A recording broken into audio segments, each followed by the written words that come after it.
সন্মানীয় শিক্ষাগুৰু অভিভাৱক আৰু মৰমৰ ছাত্ৰ ছাত্ৰীসকল যিসকল ছাত্ৰ ছাত্ৰী HSLC পৰীক্ষাত অৱতীৰ্ণ হ'ব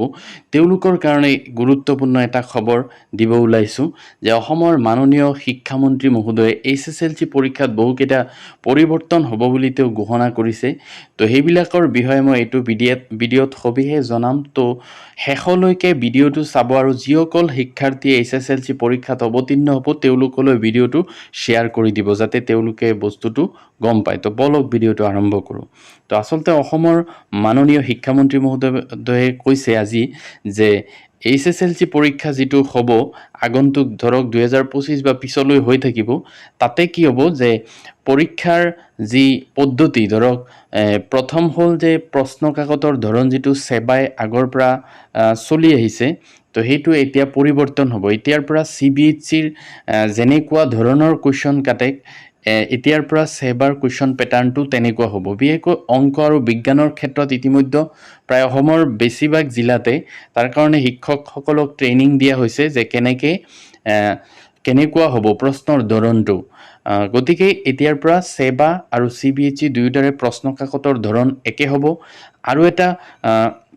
গুৰুত্বপূৰ্ণ ঘোষণা কৰিছে যে এতিয়াৰ পৰা যি first division second division third division সেই সিস্টেমটো নাথাকে এতিয়াৰ পৰা কেৱল মাৰ্কিং সিস্টেম থাকিব হয়তো ডিস্টিংশন আৰু ষ্টাৰ সেই বস্তুটো থাকিব কিন্তু ডিভিজনৰ কথাটো নাথাকে আৰু এটা কথা তেওঁ জনাইছে যে এতিয়াৰ পৰা ছাত্ৰ ছাত্ৰীসকলৰ যি মাৰ্কশিট এইটো যিকোনো ব্যক্তিয়ে চাব নোৱাৰে এতিয়াৰ পৰা সেই মাৰ্কশিটটো ডিজি লকাৰত উপলব্ধ হ'ব আৰু সেই ছাত্ৰজনে বা ছাত্ৰীজনেহে নিজৰ বস্তুটো দেখা পাব কাৰণ ইয়াৰ দ্বাৰা এজনৰ প্ৰাইভেচি নষ্ট হয় অৰ্থাৎ গোটেই মানুহে গম পাই যায় গতিকে এই বস্তুটো গোপনীয় ৰখাৰ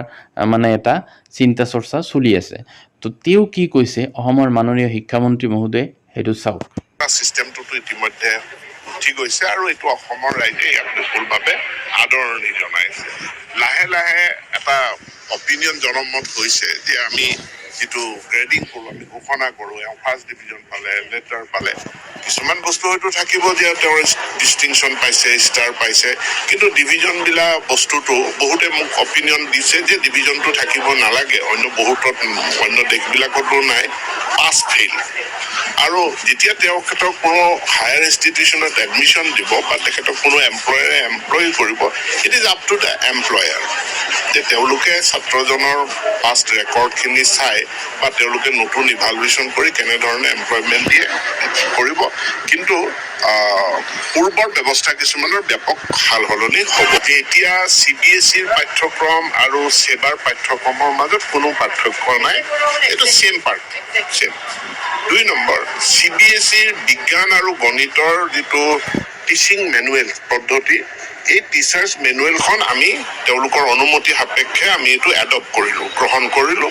আৰু CBSEৰ টিচিং মেনুৱেল মতে আমাৰ ছেকেণ্ডেৰীৰ শিক্ষক শিক্ষয়িত্ৰীসকলৰ প্ৰশিক্ষণ হৈ গৈছে আৰু যদি পুনৰ প্ৰশিক্ষণ দিব লগা হয় জিলাই ৰিচোৰ্চ পাৰ্চনো হৈ গৈছে গতিকে আমাৰ পাঠ্যক্ৰম একে প্লাছ তাৰ পাছত টিচিং মেথড একে তৃতীয় কথাটো আহিল যে প্ৰশ্ন তেওঁলোকৰ ইভালুৱেশ্যন এইটো ছেম মানে একজেক্ট ছেম আৰু